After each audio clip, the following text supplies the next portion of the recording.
¡Órale! Sí, señor. Bienvenidos and welcome to the Familia FFP podcast. It's week 3 at Familia. It is week 3. Oh, yeah. Oh, yeah. It's time. I'm here. Jorge Martin. I'm Jorge Georgie Martin here, calling the shots, kind of. Joined by my primo. What the heck? What's up, y'all? Hector, ¿cómo estás, baby? Good, man. I'm real good. Relaxing, relaxing, you know. Oh, man. Well, hey, familia, we got a good show for you tonight. We got our Adentro y Afuera. But first off, just a little housekeeping. You can find us at familiaffb.com, at our original content on there. Please make sure you're finding us, spike the like on YouTube, and also make sure you're following us on subscribing to both YouTube and Apple, Google, Spotify, where we are on through Anchor. And so you got our Twitter and your Twitter here at Jorge Martin 17, and Hector is at what the heck? See you right there. Right there. So, primo, we're in week 3 now. So, all of the hard work that we did over the off season, how you feeling about your team so far? I feel pretty good. Even though I'm 0-2, but I mean, my main gripe, I don't know if I guess it's a gripe, is that, I mean, Justin Herbert's my QB. I have super high hopes for him.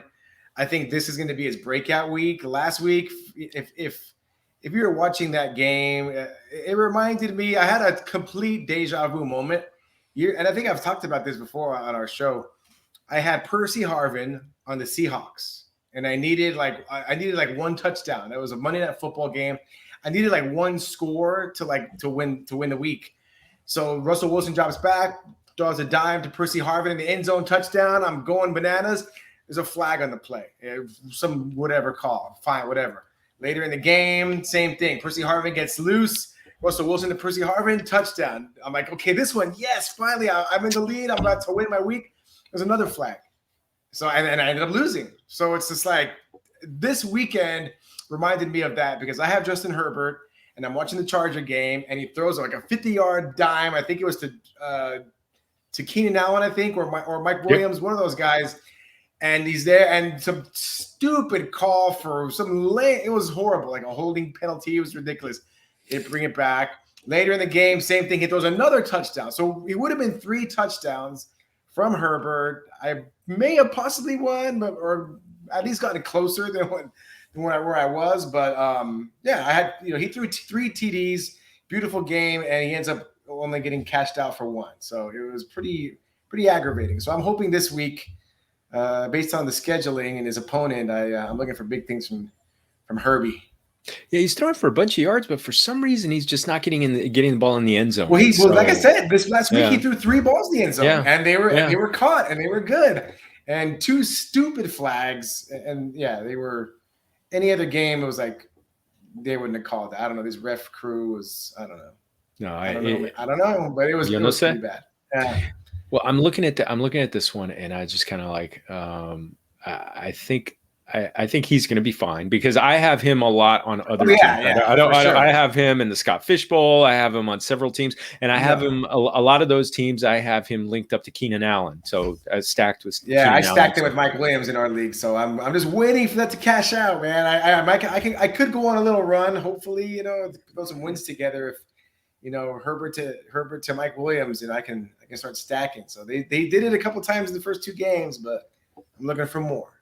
Well, Primo Nico put the beat down on me this week, because my team just decided to take a bye week. Exactly. So many guys just we've all been there. Your whole entire lineup is studs, and out of your whole lineup you get like 1 touchdown. Like what? What happened? It happens. It happens to the best of us. I think what was it? I had like 4.5 points from like George Kittle, Clyde Edwards-Helaire, and like a third really good player, and I was just like, really? Yeah. Really? So I got. I don't. Maybe you can talk about this. Yahoo. We're on Yahoo. That's our portal, and they gave me they gave me the okey doke. I don't know what happened. I got a notification from Yahoo that I got a 91-yard score from Devonta Smith. So I'm going like, yeah, this is awesome. This is so good. So now I'm looking for it because the game's not on TV, so I'm on Twitter. I'm looking for it so I can see the video of it. Nothing, and I'm on like YouTube and I'm on Instagram, and nobody posted this supposed 91-yard score from Hurts to Devonta Smith. I'm like, man, I'm like refreshing my phone, come on, someone's got to, it's like when you're watching, UFC on Instagram. Not that I've, because I've heard people do that. Not that I do that, but when the UFC fights are on and you refresh your Instagram and you can kind of see it's like instantaneously, like what's happening in real time. So nothing. So I'm like, man, like what's up? Like, did something happen? Because usually Yahoo's been pretty good about not posting a touchdown until after the extra point is kicked or done. So, and I went back and I was like, don't tell me, man. Like, don't tell me that they wiped it. And I went back to my phone and I checked out Devonta Smith. It had like 1 point. And I'm just like, oh my God, it must have been like a holding penalty. So yeah, I was really so you never upset. found out what wiped it clean. Yeah, it had to be probably holding or offensive PI or who knows. But I was kind of upset because, like I said, over the past several years, Yahoo's always been good. Their interface has always been good about not posting a TD until after the extra point. Someone fell asleep at the wheel, and I was kind of bummed out. It sucked. It sucked, man. Well, that just did in your Sunday, yeah. Yeah. Well, that was a bad omen. Once that happened, that was like I think that was a morning game too. I said, once that happened, I said, I'm done. Like, this is not a good sign. Yeah, I had a good first week, and then the second week was just everything went. I mean, thanks for rubbing it in, George. Yeah. Your good first week against me, buddy. Well, I had, but you know what? And then you know what? I got payback for rubbing it in, because this week it was just like I had so many teams going to the tank. I had so many teams with Jameis Winston, our Familia League. I had Dak Prescott, and it just so many teams in the Escusado. It was just talking about crash and burn, man. Jameis Winston went from 5 TDs week 1. I'm sure a ton of people were starting Winston in week 2, and he just crapped the bed, man. I'm sure that would hurt a lot of people. Yeah, I had one league where I started Jameis Winston and Marquez Valdes-Scantling, who got like 1.5 points between the two of them. Yeah. And I sat Ryan Tannehill and Henry Ruggs. So ouch. Yeah. And I lost by 9 points. If I just swap out MVS and Ruggs, I know there's that if. Oh, that's right. That's right. You had the rule. I forgot. That's the rule. There's the rule. I got to drink to that. Yeah. I got to drink. The rule is during fantasy, but you can't say it. Oh man. Oh man. Well, Primo, let's get into some cheese, man. So Tua fractured ribs and won't play this week. They said a couple weeks. Now, I'm going to tell you something. Speaking from experience, probably a little more than 20 years ago, I caught a shoulder in the ribs in a softball game, and I cracked a rib at that point. And the doctor told, gave me the X-ray, and he said, yeah, it's just a pain tolerance thing. Right. Yeah, I've been there. I had a couple cracked ribs myself. And how long did it take to heal? Oh man, it takes to really be back. It takes about a good month. Yeah, to really be back. So, yeah, I think it was 6 weeks for me. It's up there. It's up there, man. I'm like, there's no way that he's gonna be able to come back unless he's got like Mr. Miyagi with the tape, like he did, and doing this. So unless that's happening, I mean, they're gonna tape him up and everything like that. And it becomes a pain management thing. But it's gonna limit what he can do. So I wonder what's gonna happen. I think this is bad for the Miami offense. It's horrible for Jalen Waddle. Will Fuller's coming back. It's horrible for him because Jacoby Brissett, we love you, but there's a reason why you're a backup. So I just on the Dolphins. Oh, here's the thing. Their O-line is just bad. Their O-line is just. I think I read a stat today that I think their quarterbacks have. Tua's in his first couple weeks. He was either hit or hurried on like 60% of snaps, like something like where he dropped back, something on pass plays, which is crazy.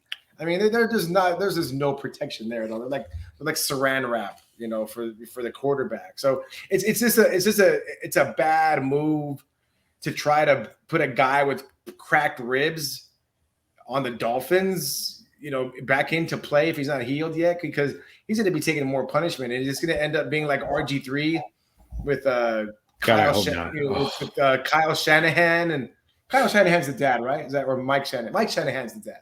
Mike is the dad. Kyle is remember that? Everyone, everyone on the whole entire planet knew RG3 shouldn't have been in that playoff game, but Mike Shanahan put him in, and everyone was like, "Please don't get hit again because you're gonna die." And he got hit again, and I think that ended his career. That decision by Mike Shanahan to play him when everyone in the world knew that he shouldn't have been playing at that point in the game. So, to put Tua in with fractured ribs behind that offensive line in Miami is just like a death wish. They just can't do it. They better not do it, because, I mean, they're tanking for, you're checking your checklist of college QBs. Like, now they're tanking for who? Like, who's Miami tanking for now? Because, I mean, there's no tanking for Tua. Yeah, you can't. Yeah, Tua's there. You got to tank for someone else now. I mean, it's almost like a lost cause, and we're going in week 3 of a 17-week season. It's not looking good in Miami. Yeah, I don't like it. And over in, staying in that state, we're talking about Mr. Brown. Oh, by the way, speaking of RG3, he was with the Ravens last year. I think if you remember, but currently he's an unsigned free agent at the age of 31. So he just turned 31. And Tom Brady's like 90 and still playing. So go figure, right? And he talked that he's going to play till 50. I know. I love it. But think about that. You know what I'm saying? Like, Tom Brady's 40 whatever, winning 44. Super Bowls. 44. RG3 is 13 years younger and basically going to be out of the league because of injuries, and again, that was a coaching decision. It all goes back to that. Do you agree? I mean, you remember that game, right? I totally remember that game. I remember he could barely walk. And Shanahan was like, "You got to go in." Yeah, I mean, he was playing on a torn ACL, and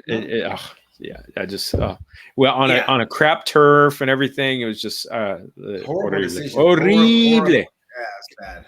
All right, well, let's keep going. Antonio Brown on the COVID list. So apparently he is vaccinated. Mm-hmm. So, all he has to do is return to list. But I mean, to me, I think this is real good for Chris Godwin and Mike Evans. Yeah. And I think Gronk. Gronk is it's still crowded. Even with Antonio Brown going out, it's still a 3-headed monster.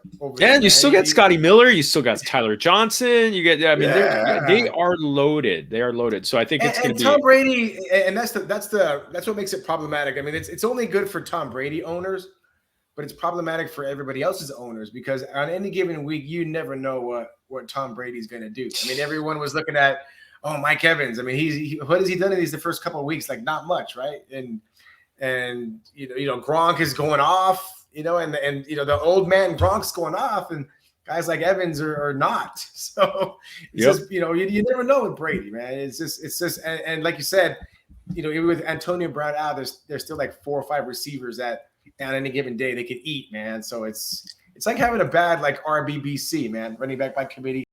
They got wide receiver by committee over there in Tampa, man, and I'm not real big on it, man. It's tough. I think Godwin's still going to get a lot, but it just seems to be hit and miss with Mike Evans. Last week he got the 2 touchdowns. The previous week he only didn't do much. Like so 4 points. Yeah, it's just up and down. You need consistency. Fantasy, you want consistency. You want to be able to start your guys and get targets every week. And with Evans, it's definitely it's hit and miss. So it's unfortunately the guy that talented is hit and miss. It's kind of crazy. So Dalvin Cook missed practice today, and today being Wednesday, we're going to be releasing this on Thursday morning. So that's a little worrisome to me. And, I had him as a recommend. I'm taking him out of the Adentro for our list. Yeah. So I look at, and this is part of the reason why I recommended Alexander Madison earlier this week in our waiver wire column, the Los Pickups. Yeah. But yeah, it's an ankle. You just don't know. So I think everybody who's drafted Dalvin Cook is going to be holding their breath this week. Yeah, I picked up Madison this right, morning. Because you were listening. Because you were listening. Cups, yes. Picked up Madison on the waiver wire. I had like number 3 priority. We don't do fab in our league, so I was number 3, so I scooped him up quick. and I'm just waiting. I mean, it does look like. I mean, Dalvin Cook having an ankle injury in after week 2 already. I'd rather see Dalvin Cook play. I picked up Madison just as a, kind of an insurance policy. Yeah. But me and every other football fan out there wants to see Dalvin Cook running around. So I mean, as weird as it sounds, I really don't want to play Madison. I'd rather watch Dalvin Cook play. But if Dalvin Cook's not playing, I'm going to play Madison and cash out. So hopefully he plays. No, I look at that one. And you know what? Another one that's hopefully he plays, or we don't know, Josh Jacobs. Missed practice after he missed last week. I think he's trending toward not playing again this week. And with Derek Carr being hobbled, I think it's with Miami coming to town. Yeah, Miami's offense. Well, their offense is bad. Their defense is pretty good, right? Yeah, their defense is good. Their defense is good, especially their secondary. That's the strength of their defense. I think it's and this is with Marcus Mariota already on IR. So they could be staring. I think Derek Carr, he's a grinder, but I wonder if maybe he takes a hit and all of a sudden comes out of the game. So I think this game will be like, I mean, just think about what's on the table in this game. I mean, I'm not even like an NFL coach or anything, but I would think that the game plan with this game is just to have a conservative first half for the Raiders, because Miami's probably going to be 3 and out the entire first half. So those defenders are going to be by the middle of the third quarter, they're going to be gassed. So I think the defenders with Miami, because they're just going to be on the field the entire game. Their offense ain't going to do nothing. So that being said, that's what I think most people are projecting for that game. If that comes to pass, if the Raiders turn on the gas, third quarter, fourth quarter, they can still be a blowout. Because I don't know how much the defense will have anything left in the tank for Miami if they're on 90% of the time on the field, during the first half. That's what I would do. I mean, what do you think? Oh man. I think if Derek Carr doesn't play and Tua doesn't play, I think it's just going to be ugly football all around, and just leave it alone. Just But although Derek Carr was just improved to healthy today, we'll see. I hope so, because you know what? He's underrated good. He's leading the league with 817 yards passing. That's crazy. That is fantastic. Derek freaking Carr. Good for him. I liked him last year, but didn't pan out. But that's right. I was a year early. Remember that? I was like, Derek Carr's gonna blow up. Watch, man. You're gonna see it. And last year just didn't really materialize. And Teddy B. Yeah, Teddy B was your other one. Last year I was like, Teddy B right now. He's gonna blow up. Watch. I was a year. I'm like Nostradamus, man. I'm just way ahead, man. You're just way ahead of everything. Way ahead of everything. I'm gonna tell you who's gonna be good in 2 years, man. So another quick one: Deontay Johnson not practicing, but it's not. I mean, we were all worried the way he was writhing on the ground on Sunday. I mean, you'd have thought that he blew out his knee at that point. Yeah. So I thought career ending or season ending. I mean, it looked ugly. So, so I put 2 games on our list to just chat about. Mm-hmm. What's your game of the week?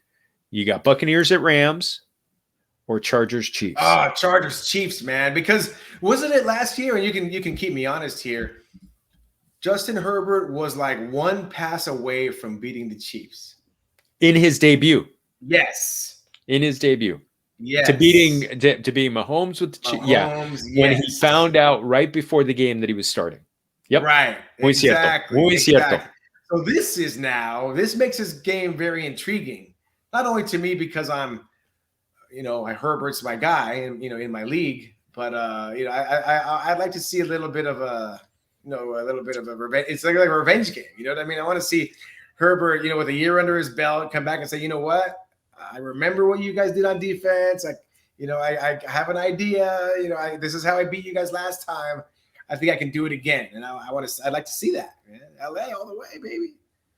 No, it's I'm very intrigued by Buccaneers Rams because there's all these people who are talking about the Bucs, possibly running the table, having such a great schedule. Ram and defense, I can't wait for that too. That's going to be great. I think it's the Ram defense, and we'll see if Stafford picked up a few things in the way Dak Prescott threw for 400 yards against that Buccaneer defense. So I think he's studying. I'm sure he's studying the tape a little bit. I think this one's going to be a very, very I think this one is my choice, even barely over Chargers Chiefs, because I love Chargers Chiefs because it's a division game, and it's actually the first time that Herbert is taking on Patrick Mahomes in Kansas City, because last year when they played the Chiefs, Carson. It was in the first game it was at SoFi Stadium. But game two, they did play Kansas City, but Mahomes didn't start because it was the last game of the season. Then they'd already clinched. So this will be the first time that he's going head to head with Mahomes. And I think it's a measuring stick, because we talked about it. The Chargers aren't scoring a lot of points right now. I think they're going to need to score 35 points to have a shot at winning this game. I really think so. Yeah, I think I think both games are just going to be phenomenal. Yeah. So either way, and I hope they're both on TV, because no, they are both on TV. I think the Ram game. I think the Ram game is Sunday night. Let me check real quick. Why? I can't wait, man. I think Cooper Kupp. Cooper Kupp's been he's always been good, but man, this connection he has with Stafford is dangerous, man. Yeah. Well, the Rams are playing at 1:25 local time for us, 4:25 Eastern. So it's going to be the featured game on Fox. I mean, you can already see it, because Troy Aikman will be announcing that game. But yeah, that's going to be good. He always gives good. I mean, these guys, you got Aikman on Fox, and we got Romo on NBC, right? Is that how? Yep. Or CBS. Romo and Nance will probably be on Chargers Chiefs. Yeah, I'll tell you that right now. I can't. I mean, I don't even know who's better. I mean, Aikman's always got some good insight. Romo is just A+, man. And I haven't heard Breeze yet, but I heard Breeze has some pretty good insights too. But we gotta watch Notre Dame for that. So we'll see on that one. All right. So it's time for some Adentro y Afuera. So we got a bunch of players on. Primo, I'm going to have you follow my lead on some, because I'm going to leave some out for time, because this is going to be otherwise we'd be like 3-hour podcast. Yes, sir. We already talked about Matthew Stafford, and I think Stafford and Brady are going to be are great calls. Ryan Tannehill. I was looking at the fact that I was looking a little bit at wide receiver cornerback matchups. A.J. Brown and Julio Jones have the number 2 and number 3 ranked wide receiver cornerback matchups. So they have the only receiver who has a greater advantage over his cornerback is Devonta Adams. So I'm looking at that one. I think this is just a smash spot. The Colts are not their DBs are dinged up.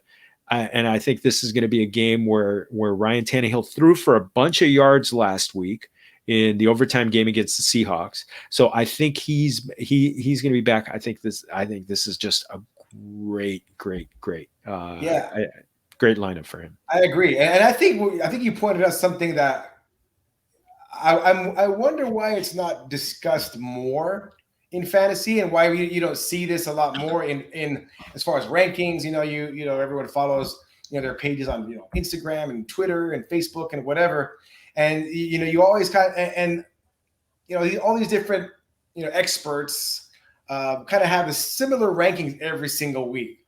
But I think it's interesting when you actually note, what, these are the guys that are ranked based on their matchups with corners. Like why wouldn't A.J. Brown and Julio Jones be 2 and 3? If they're ranked against corners that they're basically set up to blow out and to crush, you would think that they'd be ranked a lot higher. But then you're looking at these, weekly wide receiver rankings, and they're like 13, and Jones is like 18 or 20. Like if their matchup is that good, it just doesn't make sense, and it just seems like it's not discussed more, or it's not factored in enough. It seems like you got to kind of do your own homework and and figure out that, because that's great analysis. That's a great stat to figure out, you know what, this DB is going to gets eaten up by receivers like AJ Brown, and AJ Brown's going to kill him. So, therefore you should, start this guy, ASAP, or set your lineups based on stuff like that more so than other statistics like, oh, well, this guy on Twitter says that, he's not that good this week, so I'm not going to, I'm going to leave him on my bench, even if you might have, a really favorable juicy matchup with a bad DB. So. Oh man. Well, you know what? Juicy matchup is actually, it could be maybe kind of juicy in a way. You got to work with me on this one. Trevor Lawrence. Yes, sir. Home against Arizona. Now, I put out on Twitter today something interesting, because so many people are crapping on Urban Meyer right now, saying he can't coach. He's not good in the NFL, blah, blah, blah, the whole thing. And I said, you know what? The people who are saying this are it sounds very, very similar to what I heard 32 years ago when Jimmy Johnson took over coach of the Cowboys. All these people were saying, oh, he can't coach. He's never coached in the NFL, blah, blah, blah, blah, right. blah. He came from Miami, right? University of Miami? Yeah. Yep. Now he's in the Hall of Fame. So 3 Super Bowl rings. So I look at him. Trevor Lawrence, I think I'm putting him in here because I think it could be ugly at some points, but I think this is going to be, I think he's going to have a lot of basura time, a lot of garbage time. He's going to be throwing a lot of balls, looking to try and catch up with, keep up with Trevor Lawrence or with Kyler. Yeah, well, I'm sorry. You're right. Trevor Lawrence trying to keep up with Kyler. Yeah, right. It's, it's Justin Jefferson, Adam Thielen, KJ Osborne. They all torched that Arizona secondary, and so I'm looking for Trevor Lawrence. He's going to be throwing a lot to catch up, and I think this is going to be a big game. I still think Arizona is going to win, and win fairly easily. And I think Kyler Murray's going to have a big day because that Jacksonville defense is horrible. But primo, are you like? What do you think about Fabio football this week? No, I completely agree with you. And this is one of those times where you're looking at it completely from a fantasy perspective and no other perspective. Because I don't think Jacksonville's gonna win this game. I don't think anyone has Jacksonville winning this game. I think Kyler Murray is one of the early favorites for MVP this year. He just looks like a super duper Superman out there doing all kinds of things and passing and running, and the guy's just awesome. Kyler Murray's just a mean hombre.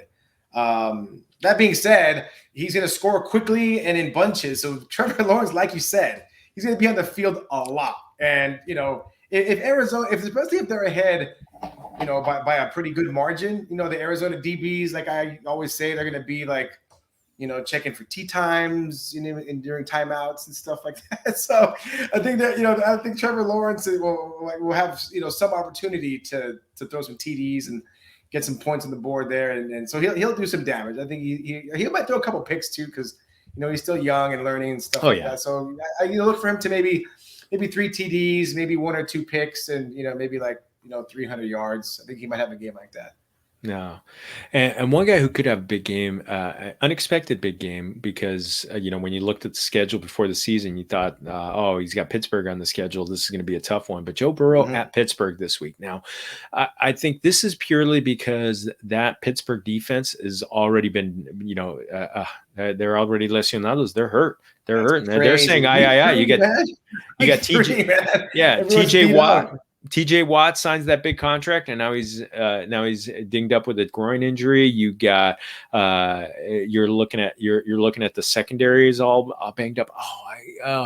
It hurts me, Matt. Me hace cosa, because I was flipping coins, on Henry Ruggs, and I just seen that the DBs were injured, but I thought no, I got to take Marquez Valdes-Scantling at home against Detroit. But you know what? Burrow's set up for a big, potentially a big game. This is going to be a rivalry game. And, it's one of those games where you're looking at Burrow. He's going to have plenty of opportunity, because they do love to throw the ball. And Pittsburgh, I like this matchup for Burrow. Yeah, no, I agree. I mean, he did throw, was it 3 interceptions last week on 3 consecutive passes, right?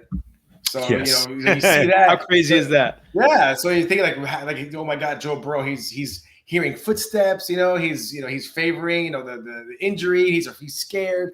He's playing anxious. He doesn't want to get hit. And then he comes back and he throws 2 late TD passes after that. So he's fine. Breaking down the cobwebs a little bit there. From a long recovery and rehab. But yeah, I agree with you. If Pittsburgh defense is dinged up, TJ Watt's going to be out most likely. I think this is a good opportunity for him to have another big game, a la what he was doing last season before he got beat up. Oh, big time. Well, let's go to we got a running back on there, Austin Eckler. Ricky would be happy on this one. So it really does. To me, there's 2 reasons why I put him on this list. Kansas City is number 29 in fantasy points per game allowed to the running backs so far there, and they have been bad against the run for the last couple years, so they're just keeping up with everything. And the other part is last week there was so much hand wringing over Austin Eckler not catching any balls in the first week, but he caught 9 last week, and he's the clear number 1 running back. There's no number 2 who's stepping in the door. Eckler's the man in LA, man. Chargers, but dígame. I was going to say Kansas City. They look vulnerable, Kansas City. They don't look to be the dominant team that we've known them to be. I mean, they took a loss last week, right? Oh yeah. So I mean, this is a game set up for the Chargers to come in and and beat them up. I have no problem putting it out there that I think that the Chargers will win this game. I think KC. Is reeling a little bit. There's something there. I don't know.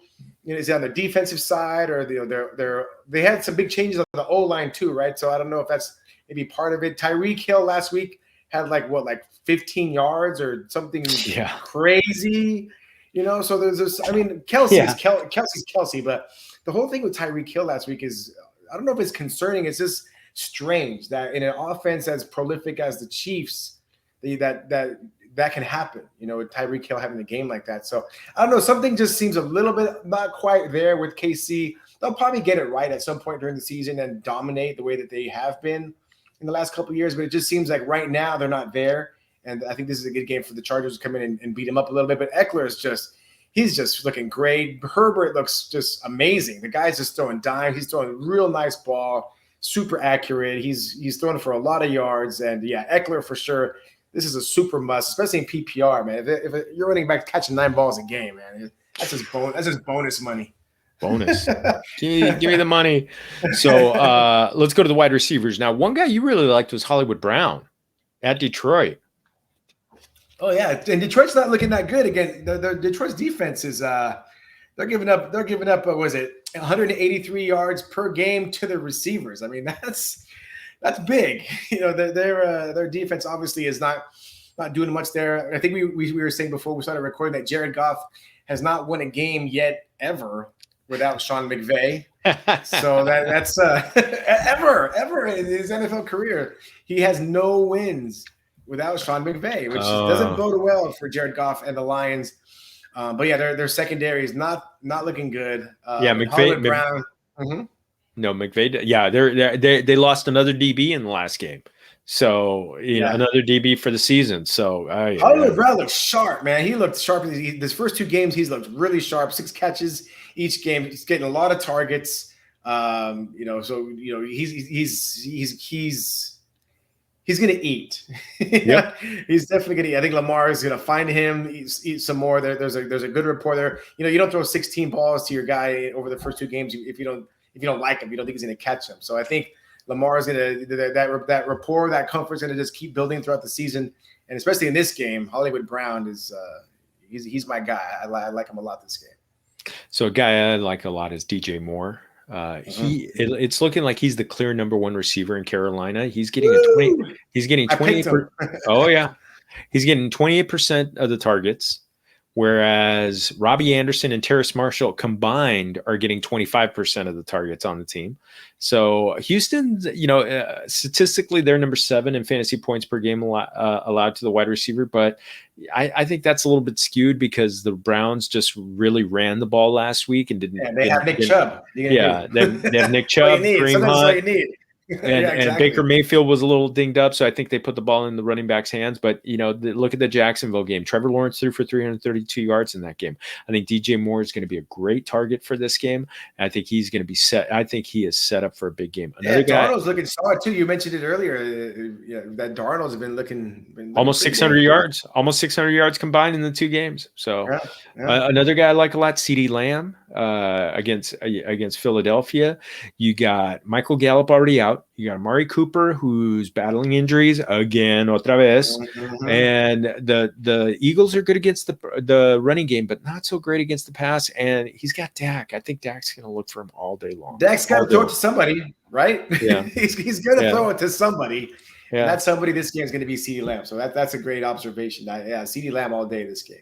All day. So you had Sterling Shepard. You liked him. You like him a lot this week. I think there's good reason. Yeah, Atlanta. They're giving up a lot of points to wide receivers as well. It's a common theme, And he's Atlanta's what 9 out of 10 for 94 yards versus Washington.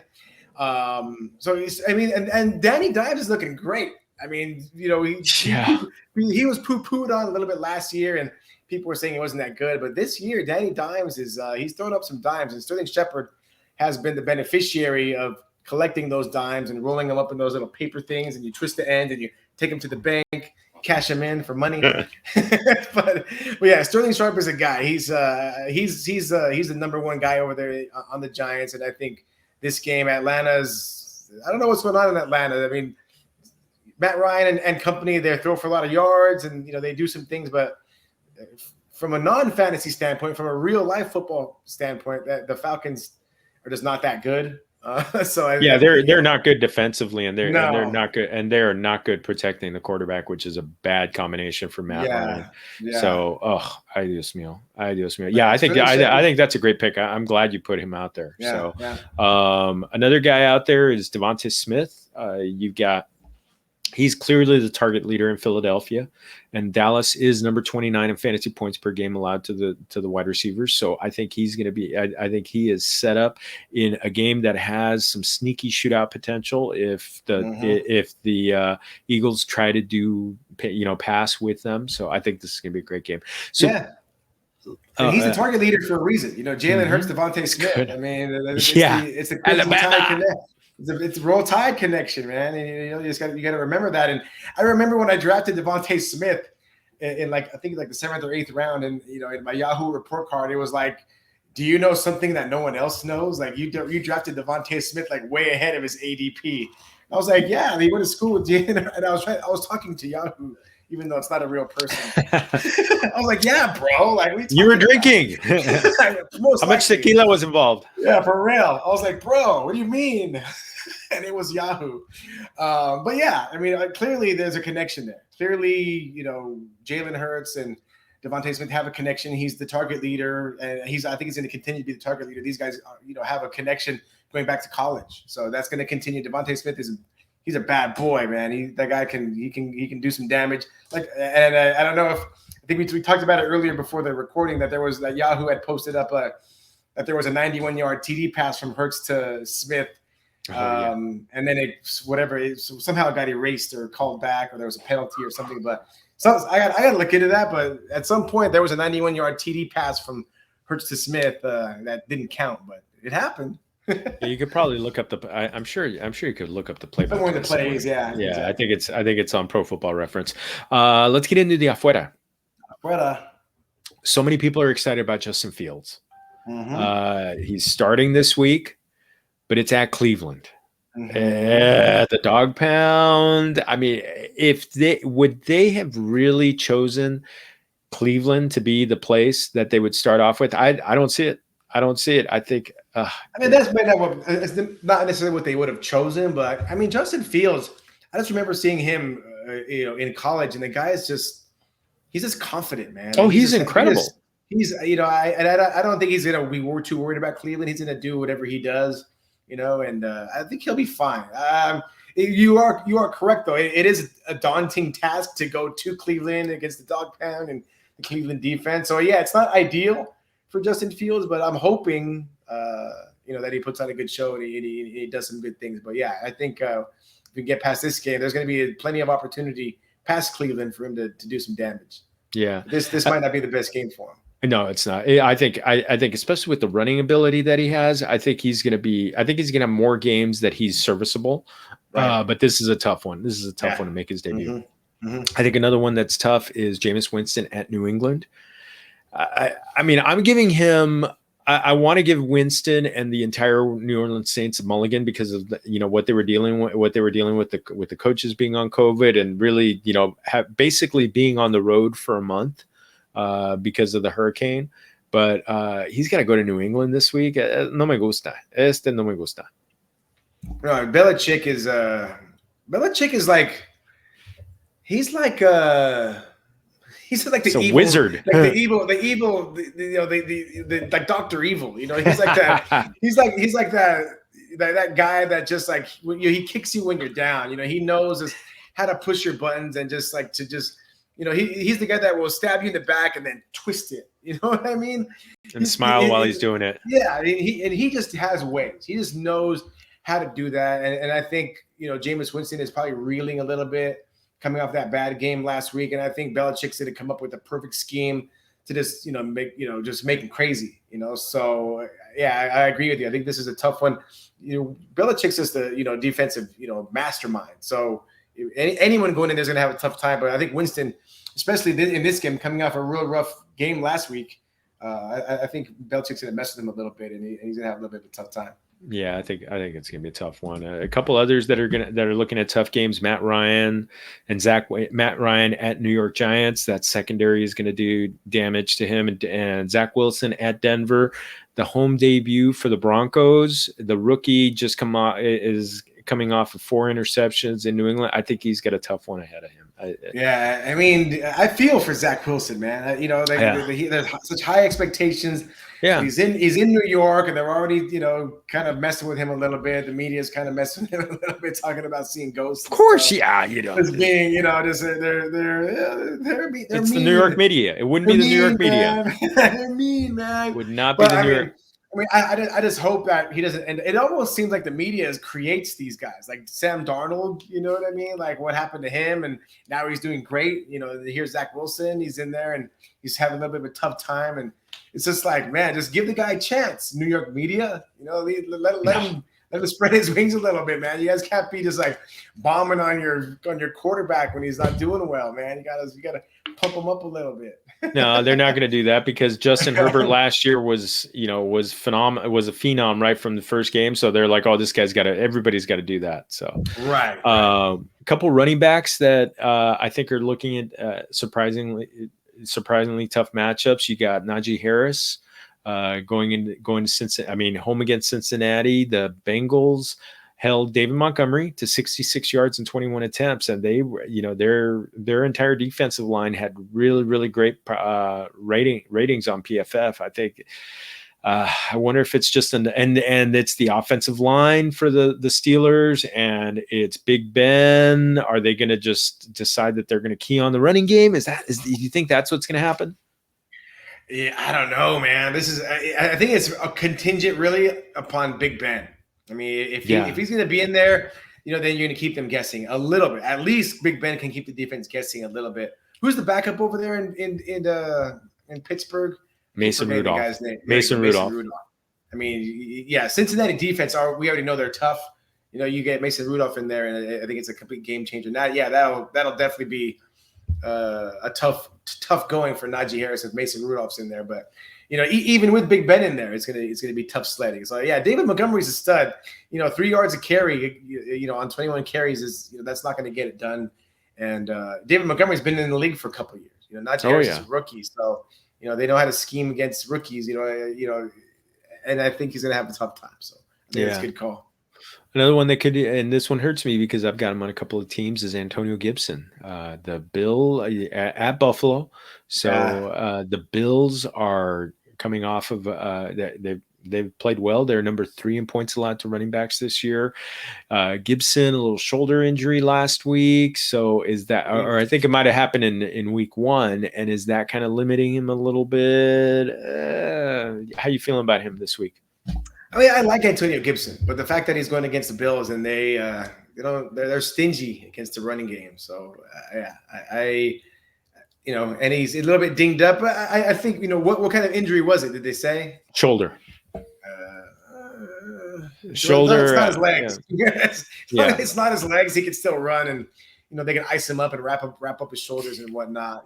But yeah, that's a tricky call. If the Bills' defense is tough, so you may want to skip him this week. Yeah, I think so. I think over to the receivers, you don't like Michael Pittman this week. And that's more of so Michael Pittman, first of all, I always like Michael Pittman. Yeah. I mean, I as a receiver, I think the guy's he's a stud. But last week, Carson Wentz went down, and it was the fourth quarter, and Jacob Eason comes in for one play, and he takes a snap, and he drops back, and I don't know who was down there. I think it might have been Pittman, and Eason throws the ball nowhere near the receiver, right to the DB. And I was watching that, and I said to myself, like, this is not gonna end well for the Colts, man. It's and for any of the receivers, all the receivers, they take a step down, as far as rankings for this week, with Eason in there, and that's the first time I had ever heard of the guy or seen the guy, and I was not, needless to say, I was not impressed. So. Yeah, Pittman's going to have a slow. If Eason looks like that again this week, it's going to be a long day. So Eason's dad has the infamously was selected in front of Dan Marino in that classic 1983 draft. So, oh man, there's always that guy. Him and Todd Blackledge, both went before Marino. So and Ken O'Brien. So wow, all of those guys, those teams passed on a Hall of Famer. So it's like Greg Oden getting picked before Kevin Durant, man. It's just like, oh wow, man. Yeah, Sam Bowie before Michael Jordan. So. Yep, those are tough, but yeah. Oh, so on the receiver side, Allen Robinson, I'm a little bit fading him this week. I mean, obviously in redraft leagues, you're playing him because he was probably your number 1 receiver. Maybe at the very worst, I think he's your number 2 receiver that you selected. But again, we talked about Fields being a starter for the first time. Is that going to make it tough on Robinson getting any passes? Plus, Denzel Ward is a stud on defense and in coverage. Is he going to be on Robinson a lot this week? And that to me has me kind of looking away from Allen Robinson when it comes to like DFS or something like that. Right. No, agreed. Yeah, we talked about that. The Cleveland defense is, combined with Fields' first game, it's a good one to stay away from. Well, let's close up shop with 2 more. You got Marquez Callaway. You don't like him. Yeah, I mean, for the reasons that we already discussed, is Belichick's going to scheme, and the Saints has had. I don't know. I think as soon as the Saints game was over last week, like I got a notification that like thousands and thousands and thousands of people dropped Jameis Winston. Yeah, I was like, whoa, man! Like, yeah. So I think they're being hasty. I think they're being hasty, but I think possibly. I mean, it just the thing is that the way that he threw the picks was just. Kind of like sloppy and just, a throwback almost to his Tampa Bay days where there was just, undisciplined. He just looked undisciplined back there. Yeah. So based on that, I think I'm fading Marcus Callaway definitely for this game. And, if Winston can have a bounce back game and, then we'll see. But, for this game and, for the near future, I'm fading the Saints just because that game last week was just like, it was an eye opener. Like, how do you go from the 5 TD game to? And I know you mentioned the coaches out with COVID and stuff, but it's just like Jameis Winston took like several steps backwards, and it's just very concerning.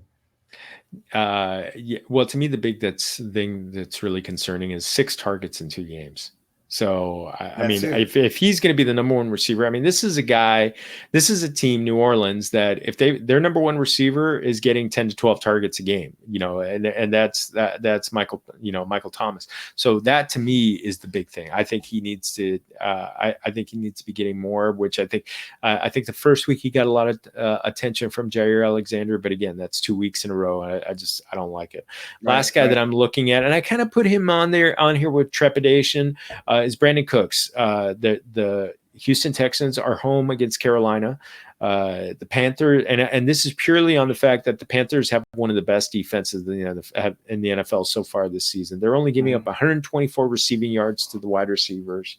I mean, I think Cooks is going to get opportunities. I just wonder if he's going to be able to cash in these opportunities. What? Yeah, ¿qué dices? Agreed. Carolina defense is just like a shock, to most people. I kind of had, last year they drafted, I think their entire draft was all defense. All defense. So it just makes sense. I kind of kept an eye on that, and I figured that those guys are gonna, kind of blossom, open up and show themselves at some point. And I was thinking that that might happen this year. And I had my eye on the Carolina defense. I was interested and intrigued to see what they would do this year. And sure enough, man, these guys are showing out, man. These guys are balling, and they're giving offenses headaches so far this year. Yeah, if they go far, if they make the playoffs and go far, I mean, you got to figure that Matt Rule is going to get some love for Coach of the Year. So gotta love that.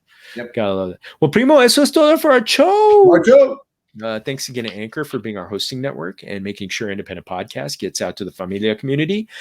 Please make sure you're subscribing, Apple, Google, Spotify, wherever you get your podcasts. Also, make sure you're following us on YouTube. Subscribe, please subscribe. Otra vez. Make sure you're coming in and give us a like on there. Hopefully we're taking care of your team. Make sure you're finding original content at familiafb.com. You can find me on Twitter at Jorge Martin 17. Hector, where do they find you on Twitter? At what the heck? There it is. 2 T's. 2 T's. Oh, well, again, find our original content at familiafb.com. You can find our Familia FFB Twitter and Instagram at Familia FFB on Twitter and Instagram, and also find our Familia FFB Facebook page. Otra vez, Familia. Thank you so much. I'll be sending out some information, some content on DFS for later in the week. But again, primero, todos somos familia. Adiós, amigos. Salud.